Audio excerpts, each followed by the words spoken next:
오늘 우리에게 주시는 하나님 아버지의 말씀은 사도행전 3장 1절에서 3절 말씀입니다. 사도행전 3장 1절에서 3절 말씀 제가 봉독에 올리겠습니다.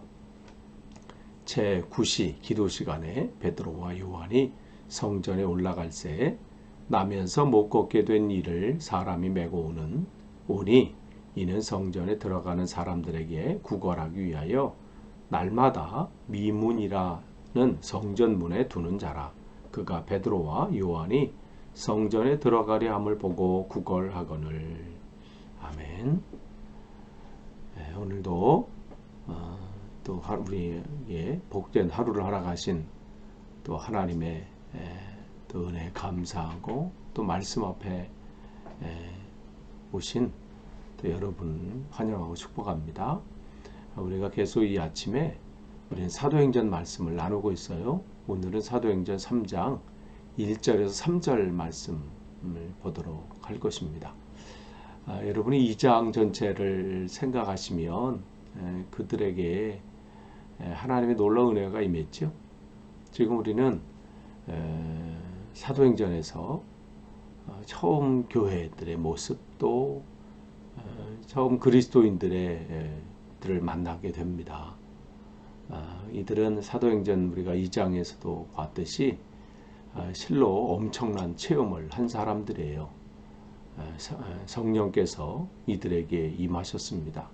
주님께서 약속하신 것을 그대로 이루시고 또 그것을 그들이 온전히 체험하는 그러한 일들을 경험하게 되죠.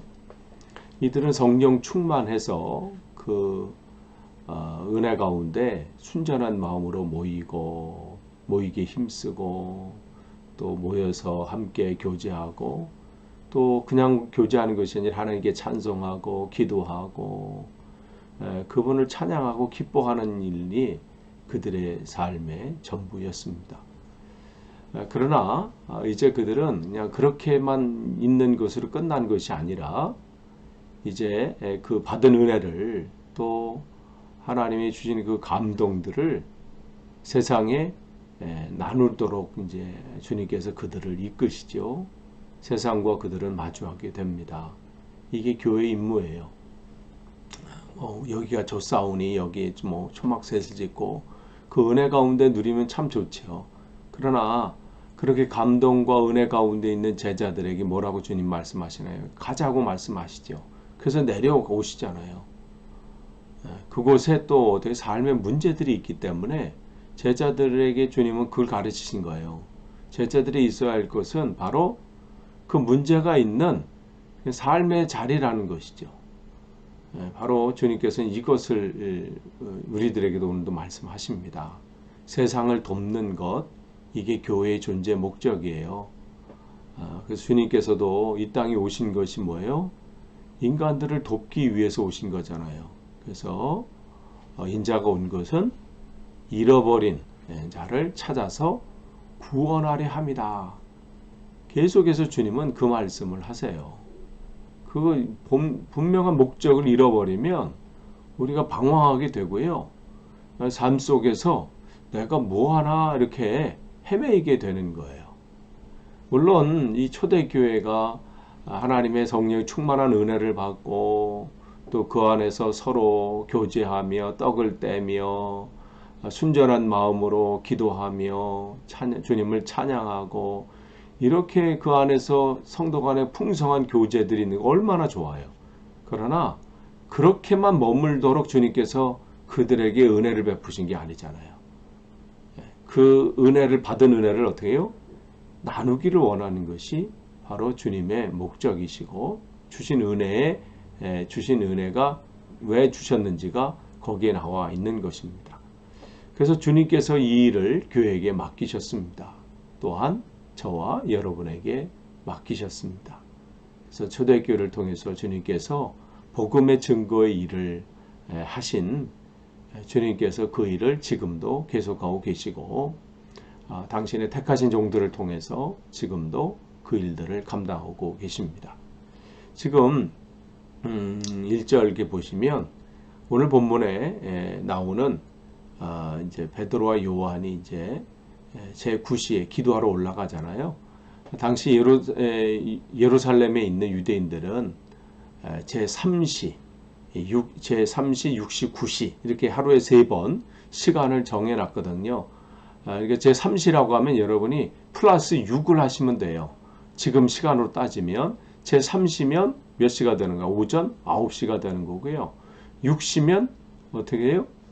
이 정오 12시가 되는 거고 제9시니 플러스 6이니까 지금 오후 3시에 기도하러 가는 거죠. 그래서 이 예루살렘에 거주하는 그 유대인들은 이렇게 3번씩 기도하는 시간들을 그들에게 정해놓은 이러한 그들의 시간들이 있었습니다. 그래서 지금 베드로와 요한도 이러한 전통에 따라서 지금 기도하러 올라가는 중입니다.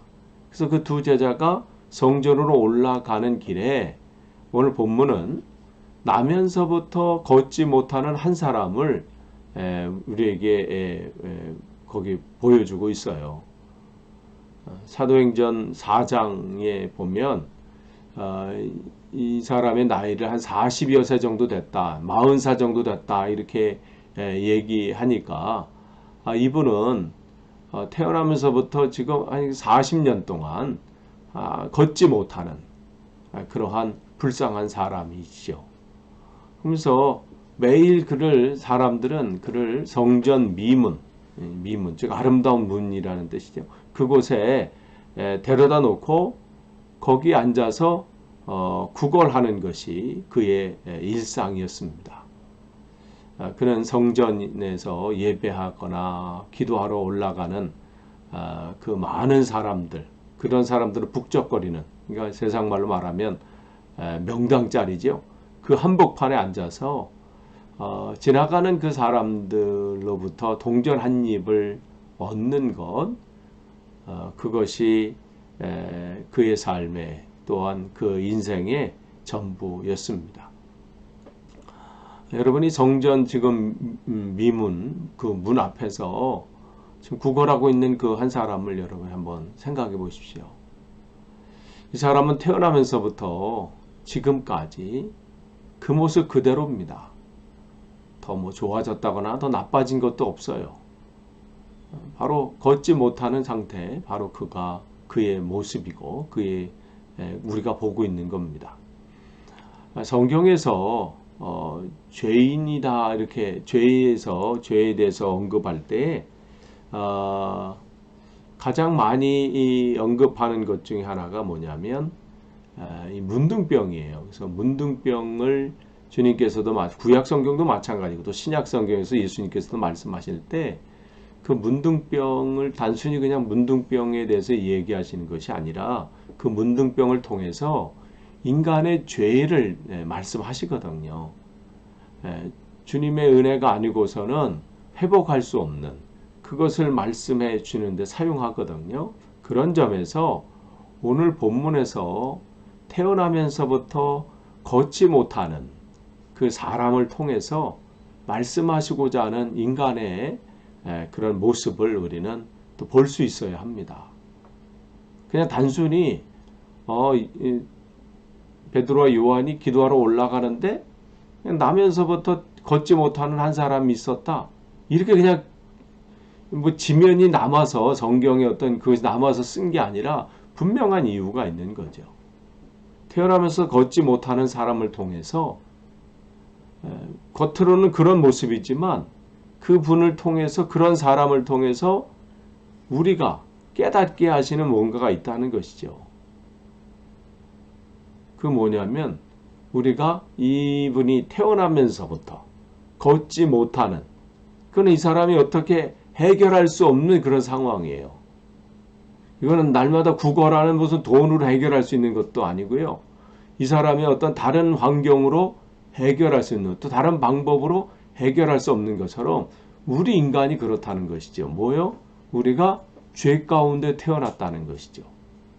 모든 인간에게는 원죄가 있다는 거예요. 모든 인간은 죄 가운데, 죄악 가운데 태어났다는 것. 이것을 우리가 기억을 해야 합니다. 이것을 일찍이 알고 있던 다윗은 시편 51편 5절에 말을 고백을 하지요. 내가 죄악 중에 출생하였으며 어머니가 죄 중에서 나를 잉태하였나이다. 이렇게 얘기를 합니다. 세상 사람들의 행동을 한번 보세요. 태어날 때부터 무슨 우리가 뭐 하얀 마음, 깨끗한 마음으로 나온 게 아니잖아요. 우리는 태어나면서부터 하나님과 관계가 끊어진 처음 사람의 그 죄가 우리 안에 있어요. 그 원죄가 우리 안에 있어요. 그래서 아이서부터 우리가 태어나면서 이렇게 보면 어떻게 돼요? 그 안에 불순종들이 있고 죄의 모습들이 있고 얼마나 그런 것들을 우리는 많이 보게 되나요? 죄 가운데 사는 거예요. 그래서 인간은 태어날 때부터 무슨 백지 상태에서 사는 게 아니라 그 원죄 가운데 우리는 살아갑니다. 그래서 성경을 통해서 우리에게 말씀하시잖아요. 인간은 온전하게 또 완전하게 창조했지만 또 하나님은 그 안에서 평안과 기쁨을 누리면서 살기를 원하셨지만 인간이 처음 사람이 죄를 범하면서 우리는 그 죄 가운데 거하게 되고 또 그 태어나는 모든 후손들은 어떻게 해요? 죄악 가운데 태어난다고 성경은 분명하게 우리에게 말씀해주고 계십니다. 본문에 나오는 태어나면서부터 걷지 못하는 이 사람처럼 우리들도 마찬가지예요. 우리가 죄로 인해서 어떻게 해요? 마비된 사람들이 우리예요. 하나님과 우리 사이의 관계가 또 우리가 하나님 앞에 나아가지 못하는 마치 이 사람처럼 마비된 사람이 우리입니다. 그래서 이 문제를 해결하기 위해서 누가 오신 거예요? 하나님의 하나밖에 없는 독생자 예수께서 이 땅에 오신 것이죠. 그래서 하나님께서는 사람을 창조하시고 기쁨과 평안 가운데 살게 하셨습니다. 그래서 그들이 거하는 곳, 그것에는 부족함이 없었어요. 늘 하나님의 은혜 가운데 하나님이 다스리게 해주시고 또 하나님께서 지켜주시고 또 그런 은혜 가운데 그들은 풍성함을 누리게 됐지요. 언제까지요? 하나님과 관계가 끊어지기 전까지는 그렇게 지냈습니다. 그런데 어떻게 해요? 관계가 끊어지면서 우리는 죄 가운데 거하게 되는 겁니다. 그렇기 때문에 우리가 본래 살아야 되는 삶은 뭐예요? 기쁨과 평안의 삶이에요. 그런데 그것을 잃어버린 것이죠. 그래서 기쁨과 평안의 삶을 우리가 날마다 갈망하지만 이 땅에서 갈망하지만 어떻게 해요?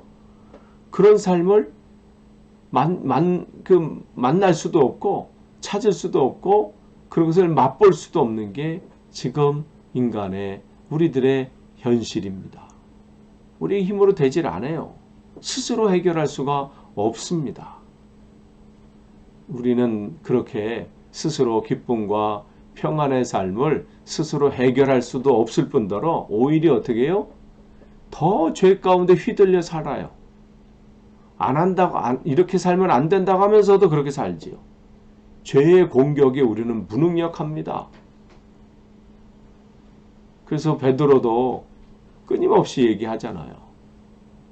오늘도 우리의 대적 마귀는 어떻게 우는 사자와 같이 두루다니며 삼킬 창을 찾는다. 그러니 대적해라.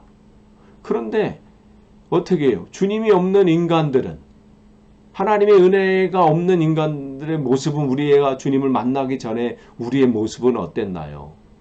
죄에 대해서 정말 연약해요. 대적할 수가 없습니다. 왜냐하면 방법을 모르니까 무엇으로 대적해야 되는지 몰라. 내 의지로 내 노력으로 안 되잖아요. 죄에 대해 자유로운 사람이 어디 있나요? 죄 짓지 않는 사람이 어디 있습니까? 유혹받으면 무너지는 게 우리들이에요.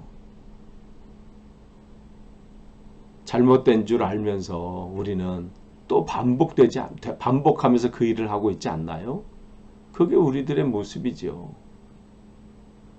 정말 그 짓을 내가 그만둬야지 하고 후회하는 일들이 있는데 그 할 때마다 자기 자신이 초라해지고 자기 자신 바라볼 때마다 정말 그런데도 어떻게 해요?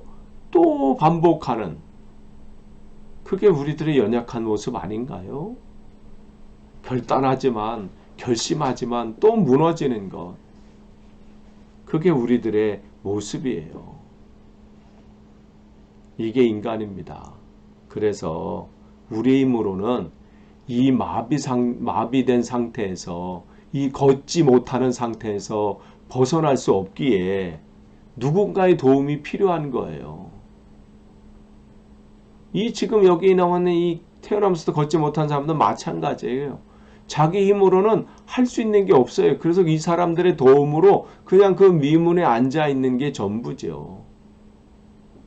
그 3절 보시면 그가 베드로와 요한이 성전에 들어가려 함을 보고 구걸하거늘 이렇게 돼 있어요. 3절을 통해서 또 우리의 연약한 모습을 보게 하십니다. 구걸하지요, 이 사람이. 그러나 세상은 그를 참으로 도울 수가 없습니다. 기껏해야 그냥 돈 몇 푼 던져주는 그러한 자비, 그러한 자선을 베푸는 게 전부입니다. 세상이 이 사람에게 해줄 수 있는 것은 그게 최선이죠. 물론 세상으로부터 위안을 얻을 수 있어요. 그러나 일시적인 거예요. 세상이 로부터 얻어서 또 구걸해서 얻은 돈으로 어느 정도 기쁨은 찾을지 모릅니다. 어제보다 오늘 더 많은 것을 벌었다면, 그것을 얻었다면 기쁨을 얻겠지요. 그러나 그거는 그때뿐이라는 것이에요. 근본적인 문제를 해결하지 못합니다. 그러니까 어떻게 해요? 이 사람은 그 삶을 위해서 할 수 있는 것은 어떻게 해요? 구걸하는 게 전부예요. 내 삶이 이 삶에서 더 나아지기 위해서, 내 본래 삶을 찾기 위해서, 하나님이 내게 주신, 원래 우리들에게 주시는 그 본래 삶이 있거든요. 그거를 회복하기 위한 방법을 모르니까 할 수 있는 것은 뭐냐면 구걸하는 거예요. 그래서 세상 사람들로부터 내 이 형편, 내 이 처지, 이것을 벗어날 수 있는 것은 구걸을 해서 얻는 것밖에 없는 것이죠. 그러니까 계속 구걸하는 거예요. 세상 많은 사람들도 마찬가지입니다. 본래 삶을 찾으려고 사람들은 학문을 통해서, 지혜를 통해서, 지식을 통해서 그것을 얻으려고 하지요.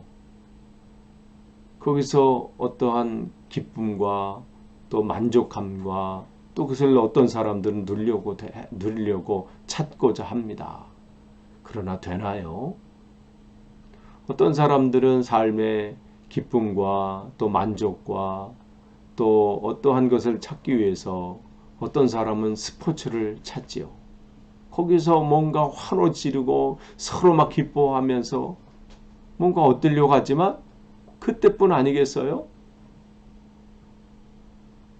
요즘 영국 그 프리미어 축구도 보니까 어제 한 경기가 취소됐다고 하더라고요. 그 한 팀의 반 정도가 감염에 걸렸대요, 선수들. 이게 이제 앞으로 이게 쉽지 않겠어요. 영국 이 프리미어 이게 축구 시합도.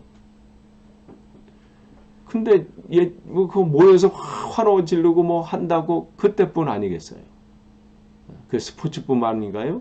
어떤 사람은 음악을 통해서, 어떤 사람은 뭐 미술을 통해서, 또 어떤 사람들은 뭐 도박을 통해서, 또 게임을 통해서 세상의 어떤 쾌락을 쫓아가면서 만족감을 찾으려고 하고, 무언가 이 삶 속에 나의 부족한 거, 이 공허한 마음, 이 어떠한 이 삶에 자기를 억누르고 있는 뭔가를 찾으려고 애쓰지요. 어제 또 뉴스를 보니까 한국의 유명한 대기업 그 딸은 그 마약하다 또 걸렸더라고요. 왜 그거 하겠어요? 삶이 공허하니까. 뭔가 그걸 해결해 줄 게 뭐가 없으니까. 그러니까 거기서 그거를 구걸하는 거예요. 마약에 구걸하고 도박에 구걸하고 스포츠에 구걸하고 책에 구걸하고 뭔가에 사람들은 구걸하게 돼 있어요. 왜냐면 찾아야 돼. 얻어야 살 수 있으니까. 거기서 지금 그렇게 하는 거지요. 즐거움과 행복감을 사람마다 구걸하는 게 모양은 다를지라도 구걸하고 있는 것은 똑같다는 것이죠. 술과 도박 등의 쾌락도 마찬가지입니다. 그때는 그 열광 때문에 또 그게 주는 어떠한 것 때문에 그때는 벗어나는 것 같아요. 그러나 술이 깨고 나면 어떻게 될까요? 전 모르겠어요. 그 상황을 어떤지 모르지만 얘기 들어보면 공허하다는 거예요. 속만 쓰리다는 거야. 끝나고 나면 여전히 문제가 그 자리에 있습니다. 해결되지 않아요. 잠시 사라지는 것처럼 속일 뿐이죠. 여전히 마비되어 걸어갈 수 없습니다.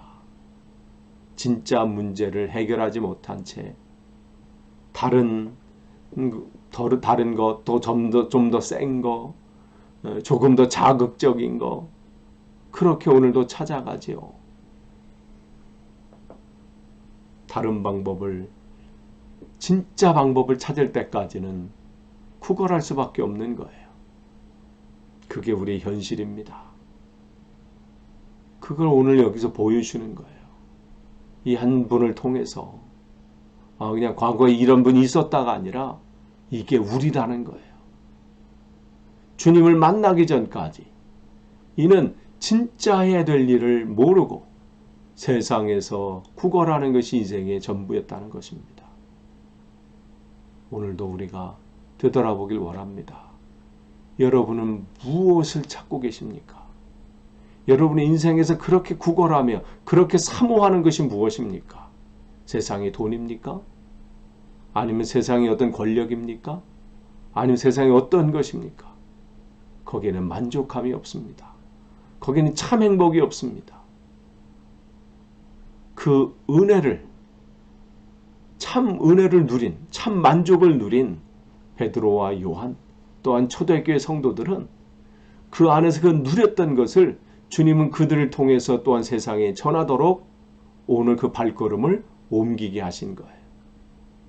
아무쪼록 오늘 정말 하나님의 은혜 가운데 거하는 우리들은 내가 받은 그 은혜를 내가 혼자 누리는 것으로 끝나는 것이 아니라 그냥 교회 안에서 누리는 것으로, 성도 간의 교제로 누리는 것으로 끝나는 것이 아니라 그것을 오늘 이렇게 걷지 못하고 오늘도 구걸하는 것이 세상의 삶의 전부인 줄 알고 그냥 이 한평생 그냥 걷지 못하는 인생, 마비된 인생, 이 인생 속에 교회들이 침투하고 우리들이 침투해서 하나님의 복음으로 그들에게 증거하고 자유를 선포하고 하나님의 말씀을 선포하는 그러한 오늘 우리의 삶이 되기를 간절히 축원합니다.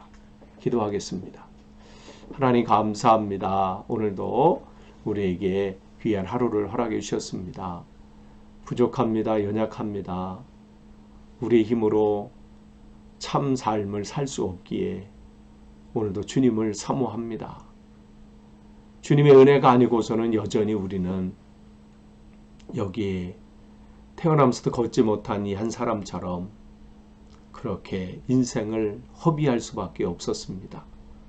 그러나 주님께서 마비되었던, 죄로 인해서 마비되었던 우리를 하나님께서는 이끌어주시고 또 하나님의 은혜로 채우시니 감사합니다.